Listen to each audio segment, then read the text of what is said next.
इस कार्यक्रम के प्रायोजक है राजेश मसाले। अब आएगा खाने में असली स्वाद राजेश मसाला के साथ। नमस्कार, अभिनंदन, अभिवादन स्वीकार कीजिए। आप देख रहे हैं क्रिएटिव विजन न्यूज और बात शुरू हो चुकी है। चर्चा में कौन है? चर्चा में कौन है? आज चर्चा में है भारतीय जनता पार्टी के उत्तर प्रदेश में सहयोगी दल कैबिनेट मिनिस्टर संजय निषाद जी।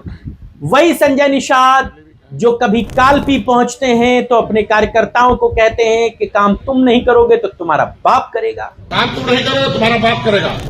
और अब जब वो बलिया पहुंचते हैं तो वो कहते हैं बलिया किसी के पिताजी की धरती नहीं है। मैं बलिया आज भी आया हूँ, आगे भी आऊंगा। बलिया किसी के पिताजी की जमीन नहीं है। हालांकि उन्होंने उस बाप वाले शब्द को थोड़ा सा कमतर किया है, थोड़ी उसकी धार कुंद की है, क्योंकि उन्हें इस बात का एहसास हो गया था कि कालपी में जो उनकी जुबान से बात निकली वो जंगल में आग की तरह फैली और उनके लिए बड़ा एक निगेटिव, एक नकारात्मक दायरा बना गई। लोग उनकी सोशल मीडिया पर ट्रोलिंग करने लगे। इसीलिए इस बार निषाद साहब बड़ा पढ़ पढ़ कर बोल रहे थे। पहले संजय निषाद के उस फोटो फ्रेम को देखिए, वो क्या बोल रहे हैं ये बाद में सुनाऊंगा, लेकिन जिस तरह वो पर्चे में लिखी बातों को पढ़ पढ़ कर बोल रहे हैं उससे ये बात तो साफ तौर से सिद्ध होती है कि कालपी के मामले में संजय निषाद को बहुत कायदे से समझाया गया। अब ये बात बीजेपी ने समझाई है या संजय निषाद की पार्टी के नेताओं ने समझाई है, ये तो संजय निषाद बता सकते हैं। इस घटना के बाद संजय निषाद बहुत संभल संभल कर बोल रहे हैं और लिखा हुआ पढ़ रहे हैं। एक नेता जो बेबाक अपनी शैली के लिए जाना जाता है, जो इस बात की कतई फिक्र नहीं करता कि मेरे द्वारा बोले गए बयान, मेरे द्वारा कही गई बातें क्या फर्क डालेंगी, वो नेता अब संभल संभल कर पढ़ पढ़ कर बोल रहा है। ये भय संजय निषाद का ये बताता है कि उनको इस बात का एहसास है कि उनके तरफ से बोली गई बातें उनके खिलाफ माहौल बना रही। अब ये बातें उनके खिलाफ कैसे हैं ये तो वही बेहतर जाने, लेकिन पढ़ पढ़ कर संभल संभल कर बोलना इस बात को दर्शाता है। अब इस कहानी के दूसरे पार्ट पर आते हैं कि बलिया में संजय निषाद को एक बार फिर पिताजी अल्फाज क्यों याद आया। असल में कालपी में या बलिया में संजय निषाद पहली बार इस तरीके की बातों को नहीं कह रहे। संजय निषाद इससे पहले जब बलिया में आए थे तो बलिया के ऊपर उन्होंने बड़ी तल्ख टिप्पणी की थी। उन्होंने कहा था कि बलिया के लोगों ने अंग्रेजों का साथ दिया था। इस बात पर वहां के कुछ लोग बड़े नाराज थे। इस बार जब दोबारा संजय निषाद बलिया पहुंचे तो उन्हीं लोगों ने संजय निषाद का घेराव कर दिया।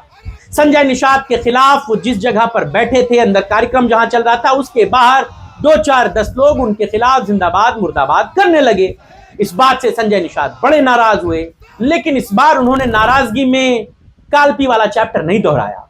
कालपी की तरह उन्होंने कोई भी बात यूं ही नहीं कह दी। संजय निषाद ने बाकायदा पहले अपना पूरा भाषण लिखवाया, फिर उसके बाद कैमरे के सामने आकर उसे पढ़ा, और क्या पढ़ा, क्या कहा, अब जरा आप इसे ध्यान से सुन लीजिए। मैं बलिया आज भी आया हूँ, आगे भी आऊंगा। बलिया किसी के पिताजी की जमीन नहीं है। अंग्रेज आए थे, नदियों के रास्ते सबसे पहले हमारी जाति ने उनका विरोध और डुबो के मारा था। हम लोगों को आज़ादी में इतिहास पूछने वाले पहले जाके पढ़ें क्रिमिनल ट्राइब्स एक्ट और किन लोगों पर लगा था क्रिमिनल ट्राइब्स एक्ट। हम लोग इस देश के सभी लोगों का सम्मान करते हैं, सबके लिए लड़ाई लड़ते हैं, और किसी भी प्रकार का, हम पहले भी कहे हैं कि ये क्रांतिकारी धरती है और क्रांतिकारी धरती से ही अंग्रेजों को मारकर भगाया था। 578 जातियों ने क्रिमिनल कास्ट घोषित जातियाँ हैं। 193 जातियाँ उत्तर प्रदेश में है, पाइपलाइन में, पॉलीथीन में है। एक गद्दार पार्टियों ने इस देश के 578 जातियों और असली क्रांतिकारी राष्ट्रवादी जातियों ने देश को आजाद करा। सुन लिया आपने। वो कहते हैं कि बलिया किसी के पिताजी की धरती नहीं है। अंग्रेज जब नदियों के सहारे भारत में आए तो सबसे पहले उन्हीं की जाति के, उन्हीं के ही समाज के लोगों ने अंग्रेजों का विरोध किया था। वो इस बात को बखूबी समझ चुके हैं कि पिछली बार जो आग लगी थी उसकी आंच से, उसकी तपिश से वो थोड़ा सा झुलस गए।